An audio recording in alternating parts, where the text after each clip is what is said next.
about what the next steps in this conflict could be, especially if Putin does do the unthinkable. It's hard to even imagine using chemical or nuclear weapons. I'm joined by Congressman Steve Russel. He represented Oklahoma from 2015 to 2019. He was also a lieutenant colonel in the U.S. Army who played a significant role in the capture of Saddam Hussein. Congressman, thanks for being here. I want to start with President Biden in Europe, since he just landed there a short time ago. What are you expecting from this visit? Do you think it'll really make a difference in what we're seeing with the war? Well, it does make a difference that he's showing leadership. He's meeting with all of the NATO countries. Face-to-face conversation is always better. I think they're looking for reassurance and commitment. They've invoked Article 5 to support us, but then they also saw President Biden with the pullout from Afghanistan. So they want to know that there's a commitment here. I think the president can give that assurance. He is leading. He is rallying many of the NATO countries. So I think they're going to be looking for reassurance and also commitment on our part. One thing that I struggle with, Congressman, and I think a lot of Americans do, with all the information that we get, the videos, we're inundated with videos every day from the war, especially on social media, is who's actually winning. I mean, do you have a feel for it based on what you're seeing? Yeah, when you're digging trenches, that's not a good offensive strategy. I would say Ukraine has already exceeded way beyond anything that Russia imagined. Other than Kherson, the only city that has fallen, they have not taken any of their objectives. They should have taken all of these objectives even weeks ago in their mind and in their planning. They had imagined that they would be in the full eastern half of Ukraine in control to the Dnieper River. They've not achieved really any of that. The Air Force is still intact in Ukraine. The air defense systems are absolutely knocking down scores of helicopters and jets. Thousands of armored vehicles have been destroyed, literally 2,500 tanks. Those are the figures that are being presented. And given the weapon systems that they're employing, they're quite believable.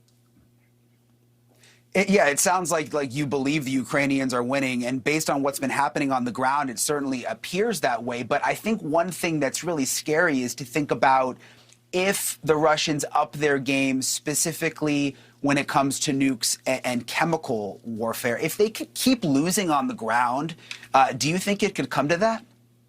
Well, we've seen kind of what they're doing with the level the city strategies. We've seen that obviously in Grozny. We've seen it in Aleppo. We shouldn't be shocked, although it does anger us, but it has been the way that they've operated. But we've not seen widespread chemical munitions employed in Syria. I don't think that they will be employed. That needs to be something that is a red line discussion at the NATO conference. I think that we also see that the nuclear posture, no nation that possesses nukes is ever going to convey anything but ambiguity and uncertainty in how they would employ them. That's the norm. You mentioned red line. What do you think the red line is with the U.S.? I mean, what line does Russia have to cross for the U.S. to say, you know what, that's it, we're going in? I think that given the technological advances that we're seeing now, 22 years into this century, no major powers have come to blows. We are seeing that. We shouldn't be shocked that it's happening. We should be shocked it's taken this long. But now we have digital capabilities. We have cyber attack possibilities where infrastructure can be degraded, where public works can be shut off, where safety mechanisms can. You could see literally hundreds or even thousands of people placed at risk and die if these cyber attacks are done. And I think that that's got to be a red line where Europe and the United States, they say cyber attack on our countries, that's an act of war. That needs to be some strong language to protect our citizens. So even putting nukes and chemical warfare aside, you're saying even cyber attacks you think could be enough for us to get more involved?